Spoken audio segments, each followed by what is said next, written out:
Assalamualaikum warahmatullahi wabarakatuh. Innal hamdalillah wassalatu wassalamu ala nabiyyina Muhammadin wa ala alihi wa sahbihi ajma'in. Pada kali ini kita akan mendiskusikan, akan membicarakan tentang waktu sholat. Sebagaimana yang kita ketahui, agama Islam dibangun atas dua hal, yaitu Al-Quran dan hadis.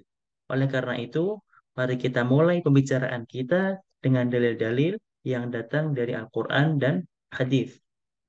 Allah Subhanahu wa taala berfirman di surat Al-Isra ayat 78, "Aqimis sholata liduluki syamsi ila ghasaqil laili wa Qur'an al-fajr, inna Qur'an al-fajri kana mashhuda." Dirikanlah sholat dari sesudah matahari tergelincir sampai gelap malam, dan dirikanlah pula sholat subuh. Sesungguhnya sholat subuh atau Quran al-Fajr kana masyhuda, disaksikan oleh malaikat. Allah Subhanahu wa taala juga berfirman di surat An-Nisa ayat 103, "Inna salata kanas 'alal mu'minina kitaban mawquta." Sesungguhnya salat fardu itu sudah ditentukan waktunya untuk orang-orang yang beriman. Jadi dua dalil tersebut kita bisa memahami bahwa kita sebagai seorang mukmin diwajibkan oleh Allah Subhanahu wa taala untuk sholat setiap hari, dan waktunya pun juga sudah ditentukan oleh Allah Subhanahu wa taala. Lalu kapan waktunya? Di sini kita akan membacakan satu hadis yang berisi tentang keterangan kapan waktu sholat. Wa'an Abdullah bin Umar radhiyallahu anhuma, dari Abdullah bin Umar radhiyallahu anhuma, anna Nabiya sallallahu alaihi wasallam qala, bahwa Nabi Muhammad sallallahu alaihi wasallam bersabda, waktu zuhri idza zalat asy-syams. Waktu zuhur itu masuk ketika matahari sudah tergelincir. Wa kana dhillu rajul katulihi ma lam tahdhuril 'asr. Dan bayangan seseorang itu akan menjadi sama seperti tinggi seseorang sehingga masuk waktu asar. Artinya apa? Waktu zuhur itu adalah ketika matahari tergelincir sampai bayangan seseorang itu sama seperti tinggi bayangan seseorang itu sama seperti tinggi dirinya. Nah, itu masuk waktu asar. Malam tasfaris syams, sampai em, matahari menguning, artinya matahari tenggelam. Jadi waktu asar adalah ketika tinggi bayangan seseorang itu sama dengan tinggi dirinya. Nah, sampai matahari tenggelam. Kemudian waktu sholatil maghrib, dan waktu sholat maghrib malam malam yaghibis syafaq. Waktu sholat maghrib adalah ketika matahari tenggelam sampai hilangnya syafaq. Apa itu syafaq? Syafaq adalah cahaya yang ditimbulkan oleh matahari yang kita lihat ketika matahari sudah tenggelam. Jadi ketika matahari tenggelam, kita sudah tidak bisa melihat lagi mataharinya. Benda mataharinya kita sudah tidak bisa lagi melihat. Namun kita masih bisa melihat cahayanya. Nah, itu adalah syafaq. Nah, waktu maghrib itu ketika matahari mulai tenggelam, jadi kita sudah tidak bisa melihat matahari, tapi kita masih bisa melihat cahayanya. Sampai cahaya matahari itu tadi, atau syafaq itu hilang. Nah, waktu sholat isya, dan waktu sholat isya adalah ila nisfil lail, sampai pertengahan malam. Waktu sholat subh min tulu'il fajr, dan waktu sholat subuh adalah sejak fajar muncul. Nah, apa ini fajar? Jadi ketika matahari akan terbit, sebelum kita melihat benda matahari, kita sudah melihat cahayanya. Nah, cahaya matahari itu yang kita lihat di bagian timur itu adalah fajar. Jadi kita sudah melihat fajar, maka waktu sholat subuh sudah masuk, malam tatlul isyams, sampai matahari muncul. Nah, ini adalah suatu deskripsi dari Rasulullah Shallallahu Alaihi Wasallam tentang waktu sholat. Jadi waktu sholat itu ditentukan berdasarkan pergerakan matahari. Nah, sebagai ilustrasi, ini ada suatu gambaran yang mudah-mudahan bisa membantu kita dalam memahami makna hadis tersebut. Kita mulai dari sholat zuhur. Sholat zuhur itu posisi matahari adalah sedikit bergeser begitu, sedikit bergeser ke arah kiri. Jadi oke, kita mulai dari matahari terbit saja. Matahari terbit dari timur, lalu kelamaan dia akan naik. Nah, ketika matahari sudah tepat di atas kita atau di atas zenit, lalu sudah plus beberapa menit, artinya sudah dia mulai geser sedikit, tergelincir sedikit ke bawah. Nah, ini adalah waktu sholat zuhur. Kapan waktu sholat zuhur itu? Sholat zuhur adalah dari sini, ketika matahari mulai tergelincir, sampai posisi ini, di mana matahari akan memberikan bayangan yang tinggi bayangan itu sama dengan tinggi bendanya. Ini adalah waktu sholat zuhur. Lalu waktu sholat asar adalah ketika posisi matahari di sini hingga matahari tenggelam. Ini adalah waktu sholat asar. Nah, kapan waktu sholat maghrib? Waktu sholat maghrib adalah ketika matahari tenggelam, lalu matahari semakin tenggelam, artinya apa? Meskipun katakanlah matahari posisi di sini, dia bendanya sudah tidak bisa kita lihat. Namun kita masih bisa melihat cahayanya atau syafaq tadi. Nah, itu adalah waktu sholat maghrib sampai posisi matahari di sini, di derajat I di sini. I derajat. Artinya di sini kita sudah tidak bisa melihat cahaya matahari lagi. Nah, kemudian matahari berputar lalu ke arah timur. Nah, sebelum matahari itu kita lihat bendanya muncul, itu kita pertama kali akan melihat cahayanya dulu. Nah, inilah yang disebut dengan fajar. Ketika matahari di sini posisi S derajat, nah, kita belum melihat matahari memang, tapi kita sudah bisa melihat cahaya matahari. Nah, disitulah waktu sholat subuh sudah masuk. Dan di situ juga, kalau kita berada di bulan Ramadan, kita sudah tidak bisa makan, minum, atau segala pembatal puasa. Nah, sampai sini ketika matahari terbit. Nah, demikian perputaran matahari dan waktu sholat kita yang 5 waktu itu ditentukan dari pergerakan matahari. Di antara 5 waktu sholat, ada 2 sholat yang menarik, yaitu sholat Isya dan sholat subuh.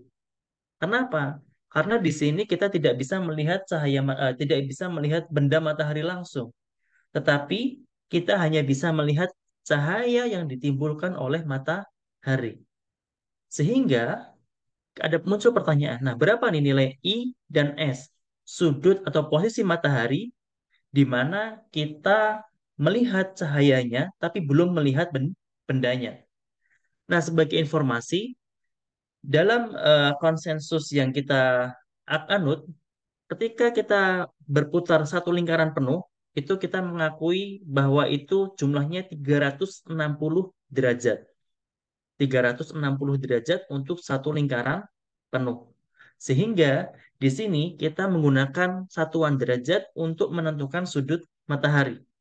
Ketika kita melihat matahari di tepi pantai dan dia tenggelam. Nah, ketika matahari tenggelam, itu berarti posisinya berada di 0 derajat. Di 0 derajat. Ketika kita siang hari, panas sekali, dan kita kondisi ideal, di khatulistiwa dan matahari tepat di atas kita, maka posisi matahari ada di 90 derajat. Gitu ya. Nah, kemudian ketika waktu Isya adalah matahari di bawah horizon. Karena dia di bawah horizon, maka nanti akan ada sudut, misalkan sudut 20, tapi karena dia di bawah horizon, jadinya dia ada tanda minusnya. Artinya dia di bawah horizon. Seperti itu kurang lebih. Jadi intinya, posisi matahari kita ukur dengan satuan derajat. Gitu ya. Nah, adapun waktu fajar atau penampakan fajar sebagaimana yang saya sebutkan, itu adalah cahaya matahari, tapi kita belum melihat mataharinya. Nah, ini adalah contoh waktu waktu fajar. Kita sudah melihat cahaya matahari, tapi kita belum melihat benda matahari. Nah, di sini sebelum saya lanjutkan, saya akan memberikan sedikit catatan. Jadi, perlu diingat bahwa penentuan waktu sholat itu berbeda dengan penentuan awal Ramadan atau Idul Fitri. Karena apa? Waktu sholat kita tadi sudah tahu, kita sudah baca hadisnya, itu ditentukan dari pergerakan matahari. Dan di sana Rasulullah SAW menyebutkan kondisi atau posisi matahari. Nah, sedangkan Ramadan dan Idul Fitri kita baca Rasulullah Shallallahu Alaihi Wasallam bersabda, "Idza ra'aitumuhu fasumu." Jika kalian melihat hilal, maka berpuasalah. Di sini kata kuncinya. Rasulullah SAW menggunakan kata-kata ro'aitu, ro'aitumuhu. Kalian melihat, melihat hilal. Sedangkan kalau kita kembali lagi ke dalil tentang waktu sholat, Rasulullah Shallallahu Alaihi Wasallam tidak menyuruh kita, tidak menyebutkan kita harus melihat matahari, tapi kita melihat fenomena alam yang disebabkan oleh pergerakan matahari. Beda ya. Jadi kita melihat fenomena alamnya, Rasulullah tidak menggunakan kata-kata ro'aitumuhu atau melihat, tetapi hanya menyebutkan posisi matahari. Sedangkan ketika penentuan Ramadan atau Idul Fitri, Rasulullah SAW menggunakan kata-kata ro'aitumuhu. Idza ro'aitumuhu fasumu. Kalau kalian melihat hilal, berpuasalah. Wa idza ro'aitumuhu fa'aftiru. Dan kalau kalian melihat hilal di akhir Ramadan, maka berbukalah. Artinya itu sudah masuk Idul Fitri. Fa'in ghumma. Nah, ini juga kata kunci. Fa'in ghumma. Dan kalau ternyata kalian tidak bisa melihat karena mendung, fa'in ghumma alaikum faqdirulah. Maka genapkanlah menjadi 30 hari. Di hadis lain Rasulullah SAW juga bersabda, Asyhru tis'u wa isyruna laila. Jadi bulan itu 29 malam. Fala tasumu hatta tarauhu, dan janganlah kalian berpuasa sampai kalian melihat hilal. Fa in ghumma 'alaikum fa akmilu iddata salatin, dan kalau ternyata kalian tidak bisa melihat, maka karena mendung atau yang lainnya, maka kalian genapkan jadi 30 hari. Nah, ini perbedaannya. Kalau awal Ramadan, awal Idul Fitri kita disuruh melihat, karena Rasulullah SAW dalam dua hadis ini menggunakan redaksi atau narasi, ada kata-kata ro'a atau melihat, ya. Sedangkan di waktu sholat Rasulullah SAW tidak menggunakan kata-kata ro'a, lihatlah matahari atau seterusnya. Tapi Rasulullah SAW hanya mengindikasikan posisi matahari yang menyebabkan suatu fenomena yang bisa kita amati. Nah, dari sini juga bisa kita tarik kesimpulan bahwa waktu sholat itu bisa kita buat jadwalnya. Dan Masya Allah, luar biasa. Rasulullah SAW tadi menyebutkan bahwa waktu sholat berdasarkan pergerakan matahari, dan kita tahu pergerakan matahari selama setahun tidak akan geser. Jadi, waktu sholat waktu sholat zuhur hari ini, misalkan tanggal 20 Mei di tahun 2023, itu akan sama dengan waktu sholat di tanggal yang sama, 20 Mei, sholat zuhur, itu jamnya akan sama di tahun 10.023. Akan sama. Bila semuanya seperti ini, kondisinya sama. Karena, apa namanya, pergerakan matahari itu relatif konsisten. Masya Allah, ini adalah suatu hikmah yang luar biasa, dan ini merupakan salah satu eh, keajaiban atau mukjizat dari Allah Subhanahu wa Ta'ala. Bisa kita katakan seperti itu. Ini adalah suatu keindahan agama Islam. Nah, sedangkan bulan Ramadan, Allah Subhanahu wa Ta'ala melalui Rasulullah SAW perintahkan untuk melihat. Gitu ya. Nah, dari sini kita bisa pahami bahwa ternyata kalau bulan Ramadan memang kita perlu ru'yah hilal, sedangkan waktu sholat kita bisa mengformulasikan jadwalnya dengan ilmu yang kita punya dengan melihat situasi matahari. Nah, pertanyaannya kembali ke tadi, ada dua waktu sholat yang menarik, yaitu Isya dan subuh. Nah, di sini kita ambil contoh waktu subuh. Ya, sebagaimana yang tadi saya sebutkan, bahwa ketika subuh kita melihat cahayanya dulu, baru melihat bendanya. Oleh karena itu kita bertanya, berapa sih sudut matahari? Berapa sih uh, posisi matahari ketika kita bisa melihat fajar? Nah, di sini kita bisa pertama kali, sebelum kita melakukan formulasi perhitungan atau penentuan waktu sholat, kita pertama kali tentu harus meru'yah dulu. Melakukan observasi langsung. Gunanya apa? Gunanya untuk membuktikan bahwa fajar telah teramati. Kita bicara waktu subuh. Jadi fajar shodiq telah teramati. Nah, pengamatan bisa kita lakukan setidaknya setahu saya ada tiga hal. Jadi alhamdulillah sudah mungkin sejak 2008 atau 2009 saya sudah ikut dalam kegiatan ini, baik itu ru'yah fajar atau ru'yah hilal. Jadi selama kurang lebih 10 tahun yang lalu, apa selama kurang lebih 10 tahun pengalaman kami di bidang keruyahan ini, setidaknya sekarang untuk ruyah hilal, ruyah fajar ada 3 hal. Yang pertama adalah pengamatan visual dengan mata mata tanpa alat, begitu, untuk melihat fajar. Kemudian yang kedua adalah menggunakan pengamatan visual dengan alat bantu. Bisa jadi kamera, biasanya kamera, kamera DSLR atau yang lainnya. Yang jelas kita harus bisa fixkan apa namanya parameternya. Kemudian yang ketiga adalah pengamatan dengan alat bantu penangkap sinyal. Contohnya adalah Sky Quality Meter. Nah, ini yang baru nih. Nah, di sini ketika kita melakukan ru'yah hilal baik poin 1, 2 atau 3, kita perlu mencatat waktunya. Jadi begitu kita melihat hilal pertama kali, wah bahwa fajar, oh, sorry sorry maaf, begitu kita melihat fajar, kita lihat, wah ternyata fajar sudah teramati. Nah kita perlu mencatat waktunya, lalu kita kembalikan ke ilmu hisab. Ilmu hisab itu mungkin zaman dulu urut, tapi sekarang alhamdulillah banyak sekali software yang bisa kita gunakan. Kami menggunakan Starry Night Pro Plus.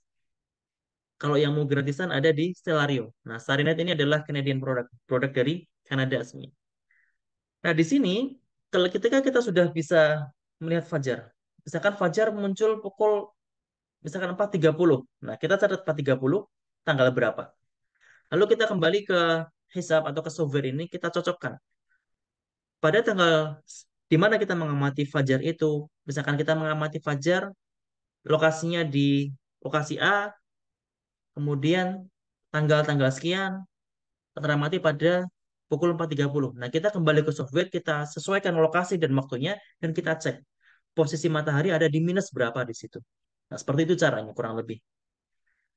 Sama halnya ketika kita menggunakan alat bantu kamera. Menggunakan alat bantu kamera ini lebih mudah sebenarnya, karena kita bisa ada record di situ. Begitu saja kan, Sky Quality Meter. Kita tidak harus berada di sana, kita bisa meninggalkan alatnya, kita set otomatis, nanti dia akan mengambil data secara otomatis dan kita bisa olah nanti di rumah atau di kantor begitu. Nah, pengamatan secara visual langsung itu mungkin bagus, namun kita perlu konsisten ya. Jadi begitu kita melihat langsung kita catat, lalu kita kembali ke rumah dan kita cek berapa sudutnya. Sedangkan kalau kita menggunakan kamera, ini sebagai contohnya, ketika kita menggunakan kamera, kita bisa merecord datanya, lalu kita olah di rumah. Nah, di sini ada beberapa jadi menggunakan kamera kita set kamera itu ISO-nya sama, shutter speed-nya sama, fokusnya sama, kemudian kita set intervalnya sama. Kan interval setiap 1 menit sekali dia ngambil kamera, ngambil data, atau setiap 2 menit sekali dia mengambil mengambil data. Nah, ini contohnya ketika pengamatan fajar dengan kamera. Kita bisa cek tanggalnya, kita bisa cek lokasinya karena kita tahu di mana kita menempatkan kamera itu, dan kita bisa cek jamnya. Lalu kita kembali ke rumah, kita olah dengan menggunakan software baik itu Stellarium atau Starry Night. Kita cocokkan berapa sih derajatnya gitu. Nah, ini adalah contoh menggunakan kamera. Nah, kalau menggunakan SQM, Sky Quality Meter, itu keluarnya adalah signal. Sky Quality Meter pada dasarnya adalah suatu alat yang kita gunakan untuk mengukur kegelapan malam. Jadi semakin gelap, nilainya akan semakin semakin tinggi pastinya. Nah, ini di sini bisa di reverse.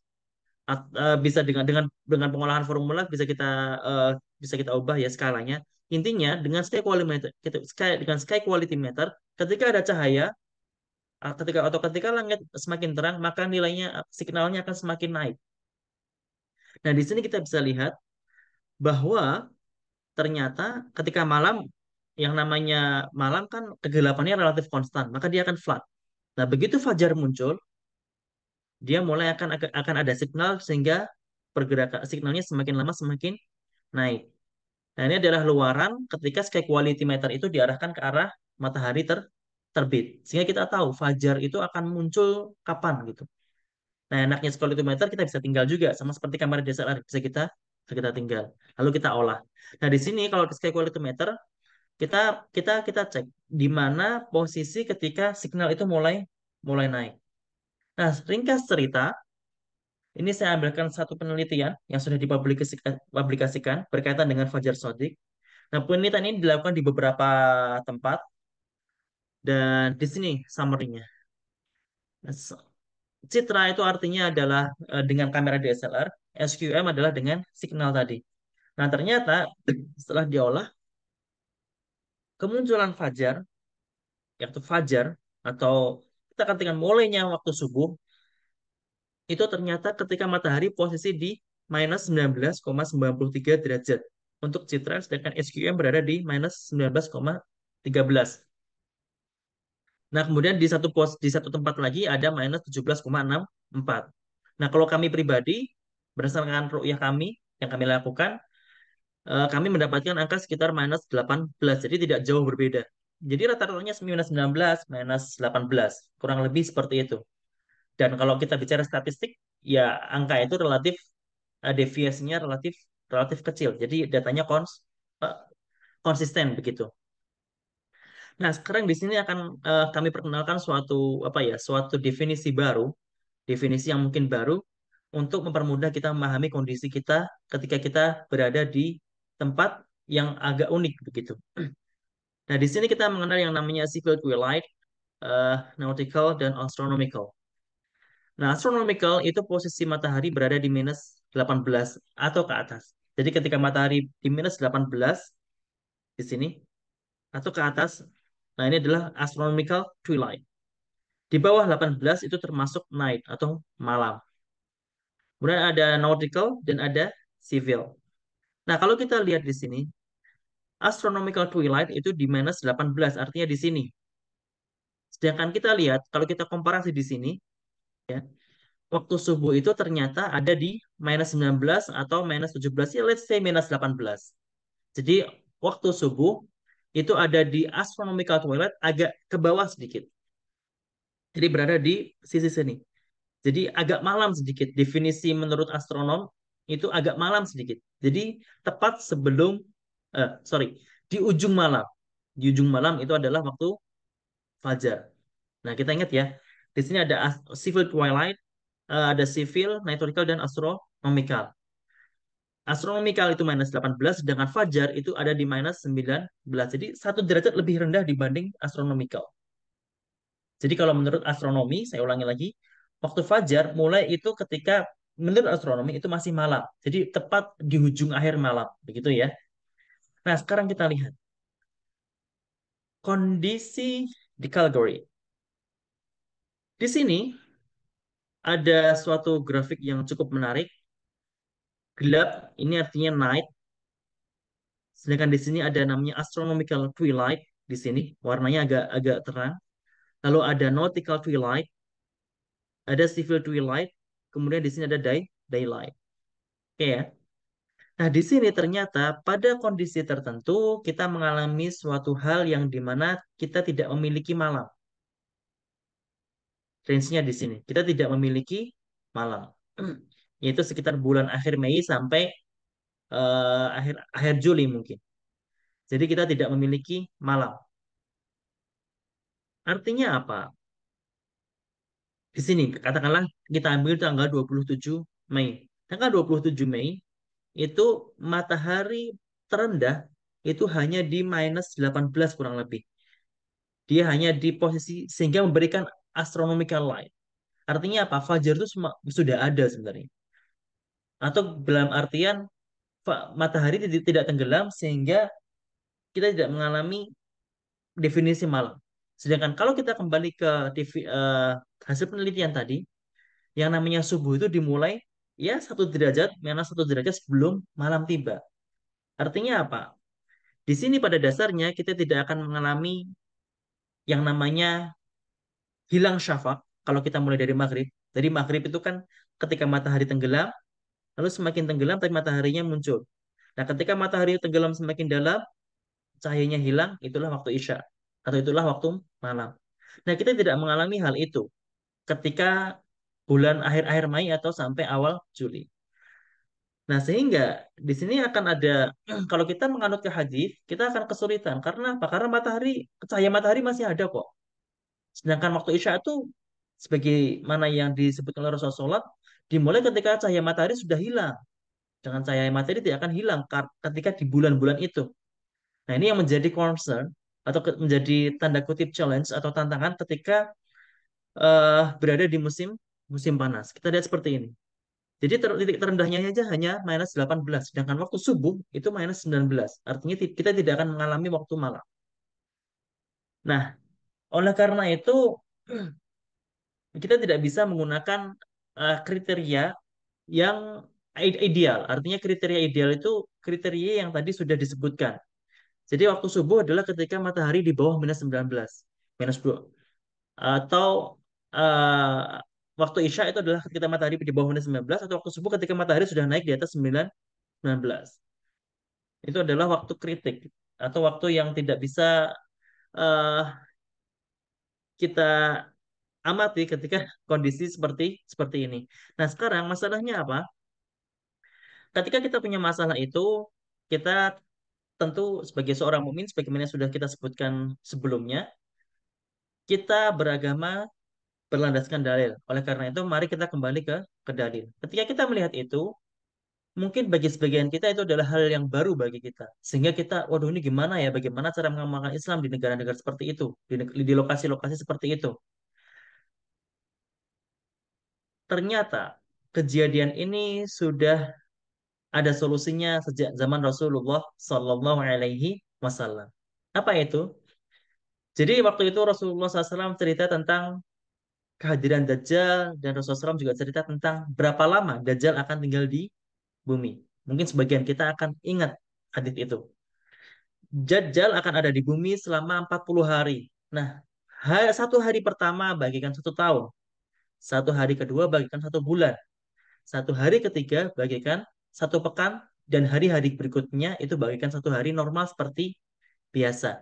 Kemudian, Masya Allah, ada sahabat yang bertanya. Dan ini Alhamdulillah, ini hikmah yang Allah Subhanahu wa Ta'ala berikan kepada kita. Fakulna ya Rasulullah, para sahabat bertanya, wahai Rasulullah, hadal yaumul ladzi kasanah, ini hari-hari yang seperti 1 tahun itu, atakfina fihi sholat yaumin walailah, apakah dalam 1 tahun itu kita cukup sholat 1 hari 1 malam saja? Jadi ketika Dajjal turun, itu 1 hari berasa seperti 1 tahun. Nah, apakah kita hanya sholat 1 hari saja selama 1 tahun itu? Selama berasa setahun itu? Qala la. Rasulullah SAW menjawab, tidak. Uqdurulah qadar. Jadi, perkirakan aja lah. Nah, Masya Allah, ini adalah satu kata kunci yang bisa menjadi jawaban kita ketika kita mengalami anomali atau kondisi unik sebagaimana yang saya sebutkan di atas. Kita, meskipun tadi sebagaimana yang kami sebutkan, matahari tidak tenggelam sempurna. Artinya, kita tidak bisa sebut itu kita melewati malam. Seakan-akan selama beberapa bulan itu kita mengalami ya paling nggak sore lalu siang lagi tidak akan ada malam. Atau dalam artian kita tidak akan mengalami pergantian hari tanda kutip. Kalau 1 hari kita definisikan sebagai satu cycle, ada siang, sore, maghrib, malam, fajar, pagi, zuha dan seterusnya. Kalau 1 hari kita definisikan seperti itu, kita kita tidak akan menemukan satu cycle, satu satu lingkaran itu. Nah, di sini Rasulullah SAW menjawab, maka perkirakanlah. Oleh karena itu, kita dan sebagian saudara muslim kita yang mungkin ada lebih atas daripada kita kondisi latitudenya, mungkin dia tidak akan mengalami matahari tenggelam. Kita juga tetap harus diwajibkan untuk sholat dalam 1 hari dalam 24 jam itu selama sebanyak lima kali. Waktunya kapan? Rasulullah SAW menjawab, udahlah perkirakan aja. Karena itu adalah kondisi unik di mana kita tidak bisa menggunakan hadis yang sudah kami sebutkan tentang waktu sholat secara ideal. Nah, kemudian bagaimana cara memperkirakannya? Di sini saya kumpulkan setidaknya ada 2 pendapat yang disebutkan oleh para para ulama. Yang pertama adalah disesuaikan dengan wilayah terdekat yang mengalami malam secara ideal. Jadi mungkin kita bisa ke bawah sedikit ke situ atau ke yang lebih bawah lagi, yang mana daerah tersebut mengalami malam. Nah, kita ikuti waktu sholat di situ dengan menggunakan hadis tadi, dalil tadi. Atau yang kedua, kita mengikuti kriteria dari Ummul Qura, Saudi Arabia. Kita mengikuti Saudi Arabia. Nah, setidaknya ada 2 pilihan ini yang bisa kita gunakan Nah, mana yang terbaik bagi kita, maka Allah alam itu kembali kepada diri kita masing-masing. Sebagian ulama mengatakan bahwa nomor satu itu lebih poin nomor satu itu lebih kuat pendapatnya, tapi sebagian ulama berlain berpendapat bahwa mengikuti nomor dua juga boleh. Nah, di sini tergantung kita. Mari kita gunakan setelah kita mengetahui ibaratnya informasi-informasi atau keterangan-keterangan yang sudah kita ketahui tentang bagaimana dalilnya, bagaimana kondisi matahari, dan bagaimana kenapa kok bisa seperti itu. Setelah kita mengetahui ilmu itu, maka itu kembali kepada kita, kita lebih mantap ke yang mana, ke yang milih satu atau ke kedua. Bagaimana cara kita menentukan? Karena kita tahu bahwa Rasulullah SAW sudah memberikan pesan kalau terjadi sesuatu anomali atau hal yang unik, maka udahlah, tentu perkirakan sendiri. Tapi ingat, yang penting satu hari harus sholat 5 waktu. Nah itu kita dalam hal ini kita kita kita ambil pendapat yang mana kita yakini benar. Nah sebagai penutup di sini, oh ya sebelumnya di sini saya ambil contoh. Oleh karena itu, ketika kita membuka software aplikasi misalkan Muslim Pro, kita memiliki banyak sekali pilihan dan ini bisa kita gunakan sebagai acuan tentang waktu sholat kita.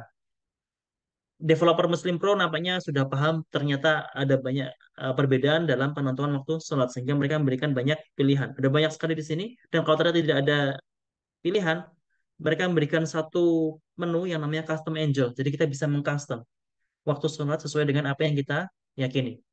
Nah, kita bisa ikuti di situ. Nah, sebagai penutup, saya akan menyampaikan suatu firman Allah Subhanahu wa taala, "La nukallifullahu nafsan illa wus'aha."